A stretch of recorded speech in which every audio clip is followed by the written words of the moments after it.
Good morning times of Bodoland नायगिरि नोंथांमोनसिम मोनसे गोदान भिडिअ लानानै फैबावबाय। आसा खालामो नोंथांमोना बे भिडिअखौ जोबजासिम नायलांगोन होनना। दिनैनि बयनिख्रुइ गिबिसिन खौराङाव दं जोंहा जुवा खेलानि हेंथायै बरपेटा रड पुलिसनि गोख्रों संदाननाय। बरपेटा रड पुलिसआ सा9 जुवा गेलेग्राफोरखौ हमनो हादों। जुवानि मुवा बेसादजों लोगोसे गंगु मबाइल फन, गंसे पावार बेंक, नोगोद 28,840 रां आरो गंगु साखा खबनै गारि हमनो हायो। बरपेटा जिल्लानि पुलिस बिफाननि एसपि अभिताभ सिन्हानि दैदेननायाव बरपेटा रड थानानि इनचार्ज बिपुल कलिता आरो साब इन्सपेक्टर अमृत कलिताजों लोगोसे जयै नायबिजिरनाय जादोंमोन। गिबि मन्थ्रि हिमन्त बिश्व शर्मानि बिथोन बायदियै बे नायबिजिरनाया सोलिदोंमोन। हमजानाय जुवा गेलेग्रा सुबुंफोरा बरपेटा जिल्लानि बरपेटा रड पुलिस थानानि बेन्दों सिङाव थानाय बरपेटा रड टाउननि 2 नं वार्डनि थागिबि हरिकृष्ण मण्डलनि फिसाज्ला बिश्वजित मण्डल, बेलथला सरक फोथारनि थागिबि सुकलाल मण्डलनि फिसाज्ला बासुदेब मण्डल, खैराबारिनि रासिक अमानिकनि सानै फिसाज्ला कदम आली आरो आकबुकर सिद्दीक, निसुखानि सेलिम उद्दीननि फिसाज्ला नुरुल इस्लाम आरो अमुर आलीनि फिसाज्ला आइनाल हक, दुमनिनि मुनेश्वर आलीनि फिसाज्ला इब्राहिम आली आरो खामेश आलीनि फिसाज्ला साहेब आली आरो आब्दुल शेखनि फिसाज्ला इस्माइल शेख बिथांमोनखौ हमनो हादों। नैथि खौराङाव दं जोंहा उदालगुरि जिल्लानि खैराबारियाव मोनसे दुंहाव थासारि सोमजिदों। झारगाव गोसाइ फुख्रि ना फिसिग्रा महलखौ लाना मोननै हान्जानि गेजेराव सोंखारिलायना दुंहाव थासारि सोमजिलायनायखौ नुनो मोननाय जादों। 1988 मायथाइयाव रेजिस्ट्रेसन जानाय झारगाव गोसाइ फुख्रि ना फिसिग्रा समितिनि सोलायै झारगाव मन्दिर आफादनि मुङाव खालामना होनाय जादोंमोन। बेखौ लानानैनो मोनबा गामिनि रायजो राजाफोरा गनायनो हायाखैमोन। बेखौ लानानैनो खैराबारि बिसिडिसिनि लांगोनायाव मोनबा गामिनि गासै रायजो राजाफ्रा लोब लोब खौसेयै फैना हालामगिरि मण्डल लोगोसे खैसार खालामग्राफोरनि बेरेखायै होरसिख्रावना बायदि स्लगान होना ओनसोल नाङैनो गोमसार होनायखौ नुनो मोन्दों। बे धरना होनायनि गेजेरजोंनो जिल्ला एसडिसिनो गांसे गोसोखां बिलाइ गथायो आरो बे गोसोखां बिलाइखौ लोगो लोगोनो आजावना लानायखौ नुनो मोननाय जादों आरो बे थासारिनि सायाव राहा लागोन होनना खोथा होयो। थामथि खौराङाव दं जोंहा दि हारिमुआ सोर आबसुखौ बोसोन होनो दिनैनिफ्राय आबसुनि सायाव नंखाय बाखाय बाथ्रा बुंनायखौ दि हारिमुआ बन्द खालामनांगौ। बे बाथ्राखौ बुंदों उदालगुरि आबसुआ।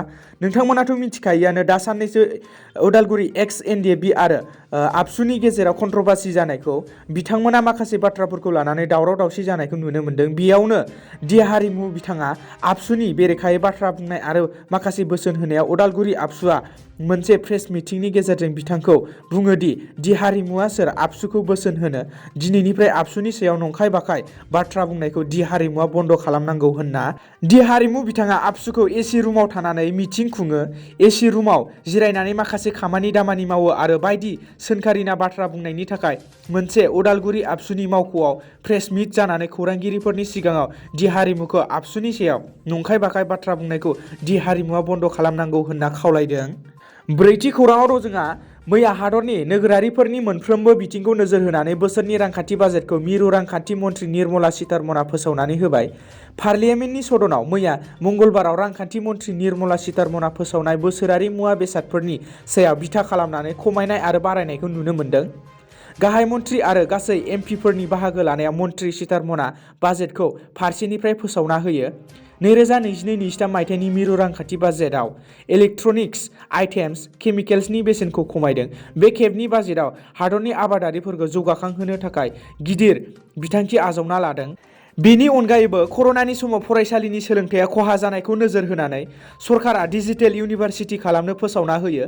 बेजों लोगोसेनो बे बाजेटआव हादरनि मोन 75 जिल्लाफोराव गं 75 डिजिटेल बेंकिं इउनिट फसंनो थांखि लाबावनाय जादों।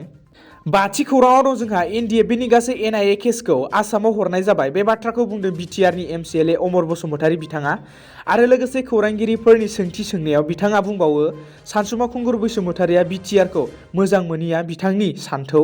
बे बाथ्राखौ बुंनायनि जाहोनखौथ' नोंथांमोना मिथिखायो जे सानसुमा खुंगुर बसुमतारी बिथाङा बिटिआर गोरोबथानि हेंथायै बाथ्रा बुंनायखौ बेखौनो लानानै बिथां एमसिएलए अमर बसुमतारीया खौरांगिरिफोरा सोंथि खालामनायाव बे बाथ्राखौ बुङो आरो बिथाङा बुंबावो दायो जोंनि थांखिया बिटिआरखौ गोजोनै जौगाखां लाबोनाय आरो रायजोफोरखौ गोजोन थासारि लाबोनानै खामानि मावलांनाय आरो जौगाखां खालामनाय। दिनैनि गोथार फुंबिलिनि जोबथा खौराङाव दं जोंहा आसामनि गिबि मन्थ्रि डक्टर हिमन्त बिश्व शर्मा बिथाङा आरजि बरुवा रडआव गोदान फ्लाइअभार बेखेवनानै होदों। आसामनि गिबि मन्थ्रि डक्टर हिमन्त बिश्व शर्मा बिथाङा मैया मंगलबार थामहिनबा फेब्रुवारिनि 1 अक्ट'आव गुवाहाटीनि गोबां ट्रेफिक जानायखौ खमायहोनो थाखाय जु थिनालि आरजि बरुवा रड गुवाहाटीआव गोदान फ्लाइअभार बेखेवनानै होदों। मोनथिनो मोननाय बायदिब्ला बे फ्लाइअभारखौ गासै 78.93 crore बाजेटआव बानायनाय जागोन होनना बुंदों आरो लोगोसे बे 580 मिटार 2 लेन गोदान फ्लाइअभारखौ 18 दाननि गेजेरावनो लुफुंनाय जागोन होनना सीएम बिथाङा टुइटाराव टुइट खालामनानै होयो। दिनैनि गोथार फुंबिलिनि खौरां फोसावनाया एसेनोसै। आसा खालामो नोंथांमोना बे भिडिअखौ जोबजासिम नायलांबाय होनना। गोजोन्थों।